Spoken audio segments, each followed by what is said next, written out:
Messi কাণ্ডে এবার টিকিটের টাকা ফেরত দেওয়ার প্রক্রিয়া শুরু করলো এসআইটি। টাকা ফেরত দেওয়ার প্রক্রিয়া শুরু করতে পুলিশ এবার আদালতে দ্বারস্থ হচ্ছে। যে অভিযোগ ওঠে যে টিকিট বিক্রি করে 19 কোটি টাকা ওঠে।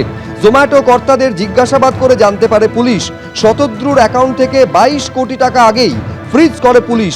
ঘটনার দিন যারা উপস্থিত ছিলেন তাদের মধ্যে কয়েকজন দর্শকের বয়ান রেকর্ড করে পুলিশ। আরও বেশ কিছু দর্শকের বয়ান রেকর্ড করা হবে বলে পুলিশ সূত্রে খবর।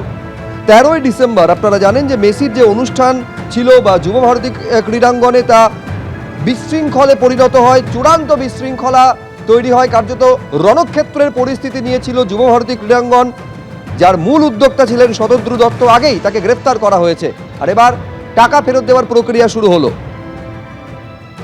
ময়ূখ ঠাকুর চক্রবর্তী আমাদের প্রতিনিধি আরো বিস্তারিত বলবেন এই নিয়ে। আগেই পরিষ্কার করে দেওয়া হয়েছিল রাজ্য পুলিশের তরফে, ডিজি সাংবাদিক বৈঠক করে বলেছিলেন যে টাকা ফেরত দেওয়া হবে। এখন কিভাবে সেটা করা হবে, এসআইটি তো প্রক্রিয়া শুরু করে দিল বলে জানা যাচ্ছে। ময়ূখ, দেখো একদমই শুভ্রজিৎ, যুবভারতীতে প্রচুর মানুষ সেদিন এসেছিলেন লিও মেসিকে দেখার জন্য, কিন্তু তারা দেখতে পাননি। তারা মোটা অঙ্কের টাকা দিয়েছিলেন, কেউ অনলাইনে টাকা টিকিট কেটেছিলেন জোম্যাটো ডিস্ট্রিক্ট থেকে, কেউ বা সল্টলেক স্টেডিয়ামে এসে টিকিট কেটেছিলেন।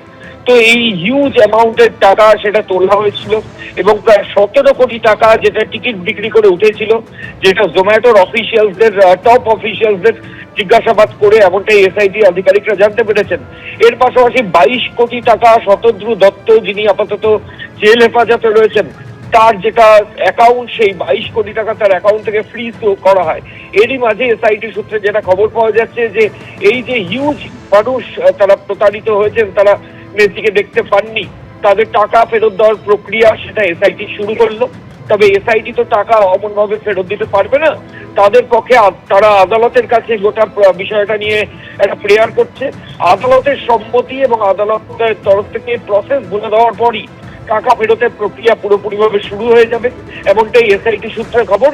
এবং স্পেশাল ইনভেস্টিগেশন টিমের তরফ থেকে তারা আদালতের দ্বারস্থ হয়েছেন।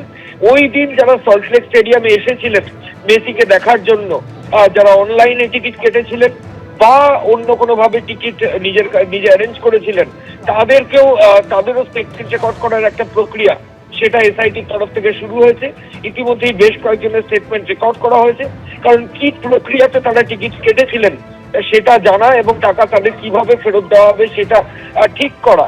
এই কারণেই কিন্তু যারা টিকিট কেটেছিলেন তাদের স্টেটমেন্ট রেকর্ড করাটা খুবই তাৎপর্যপূর্ণ এবং সেটাও ইতিমধ্যেই শুরু হয়েছে, এমনটাই এসআইটি সূত্রে খবর। শুভ্রজিৎ, ধন্যবাদ ময়ূখ। এবার স্বরূপনগরে এসআইআর আতঙ্কে মৃত্যু তৃণমূল কর্মীর। এসআইআর ফর্ম ফিল আপ করেও শুনানিতে ডাক তৃণমূল কর্মীকে। আতঙ্কে হৃদরোগে আক্রান্ত হয়ে মৃত্যু দাবি পরিবারের। মৃত তৃণমূল কর্মী সুলতান সর্দার বিহারি হাকিমপুর পঞ্চায়েতের বাসিন্দা। এই মৃত্যুর জন্য কমিশন দায়ী, কটাক্ষ তৃণমূলের।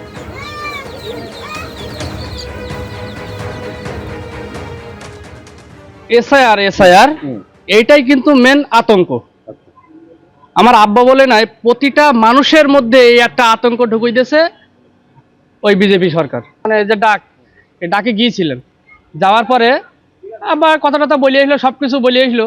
বলে যাওয়ার পরে ওই যে বাড়ি এসে ওই যে আব্বা পড়লো, মানে আর আমরা এত করেছি, কিন্তু আব্বার মনে ওই যে আতঙ্ক, ওই যে শয়তানের চক্রান্তর আকান্ত, এইটাই দূর করতে পারলো না আব্বার মনটা একদম। ইসিআইকে দিচ্ছি এই কারণে তাদের অপরিকল্পিত এই যে এসআইআর, তার কারণে অনেক প্রাণ অকালে চলে গেছে।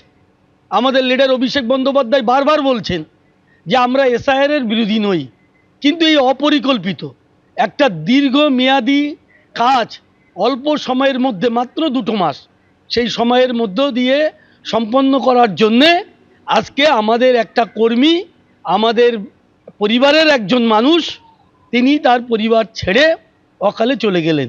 আর 2002 সালের তালিকায় নাম ছিল না, কিন্তু পরবর্তীকালে সমস্ত কাজেই তেনার অংশগ্রহণ ছিল, ভোটার তালিকায় তার নাম ছিল, সব ছিল।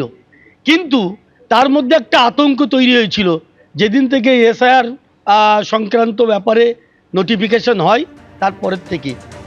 সমীরণ পাল আমাদের প্রতিনিধি এই মুহূর্তে টেলিফোনে আমাদের সঙ্গে রয়েছেন। সমীরণ, এসআইআর আতঙ্কেই কি ওই তৃণমূল কর্মীর মৃত্যু হয়েছে, ঠিক কি অভিযোগ উঠছে?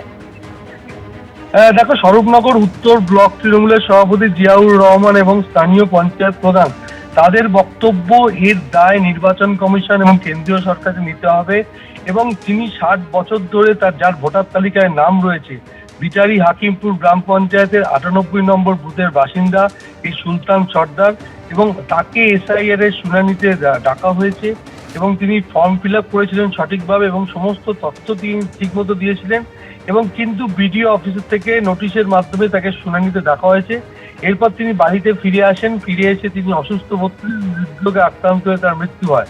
এরপর তার পরিবারের তরফ থেকে এবং স্থানীয় তৃণমূল নেতৃত্বের তরফ থেকে স্পষ্ট অভিযোগ করা হয়েছে যে এই সমস্ত নথি সঠিকভাবে দেওয়া সত্ত্বেও দীর্ঘদিনের ভোটার অথবা স্থায়ী বাসিন্দা সুলতান সর্দার, তাকে যেহেতু এসআইআর এর শুনানিতে ডাকা হয়েছে, সেই আতঙ্কে তিনি হৃদরোগে আক্রান্ত হয়ে তার মৃত্যু হয়েছে।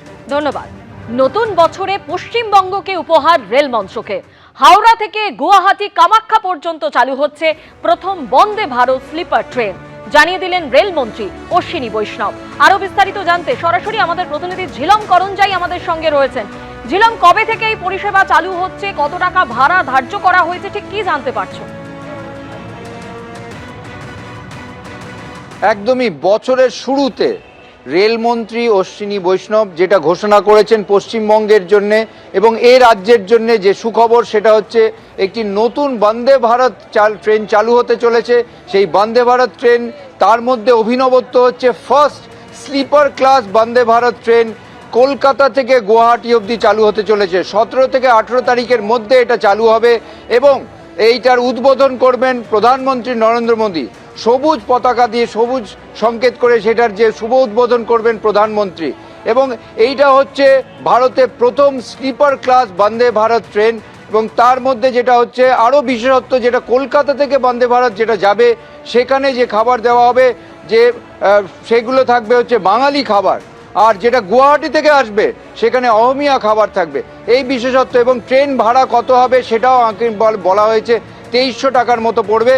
এবং এইটা যেটা রেলমন্ত্রীর তরফ থেকে আজকে প্রেস মিট করে বলা হয়েছে স্পষ্ট করে, যে ভারতের প্রথম sleeper class Vande Bharat train, এবং সেই ট্রেন কলকাতা থেকে গুয়াহাটি এবং গুয়াহাটি থেকে কলকাতা। এবং যাত্রীদের যাদের সঙ্গে আমরা এখানে কথা বললাম, তারা প্রত্যেকেই বললেন যে এটা চালু হলে অবশ্যই সুবিধা হবে এবং একই সঙ্গে স্লিপার ক্লাস হলে যাত্রীদের আরও সুবিধা হবে, সময় কমবে এবং একদিকে গুয়াহাটি থেকে কলকাতায় আসার যে প্লেনের ভাড়া, সেই ভাড়া থেকে অনেকটাই কম এবং সময় অনেকটা বাঁচবে, তেমনই বলছেন যাত্রীরা প্রত্যেকেই।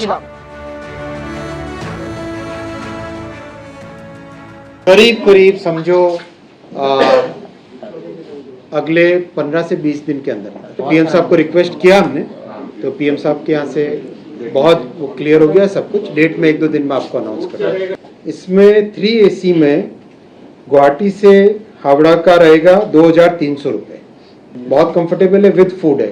2 AC का रहेगा करीब 3000 रुपीज़। मिडिल क्लास का ध्यान में रखते हुए किया गया है।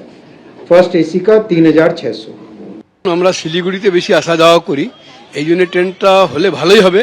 আর আমরা মনে করি টাইমলি আমাদের মতো শিলিগুড়ি সুটেবল করা যায়, তাহলে আর ভালো হয়ে যাবে। তো এটা এখানে করলে আরো বেটারই হবে। আর আমাদের মানে দার্জিলিং মেলে প্রেসারটা একটু কমবে। আর আমরা মনে করি এই ট্রেনটা করলে ভালোই হবে। এবিপি আনন্দ, এগিয়ে থাকে, এগিয়ে রাখে।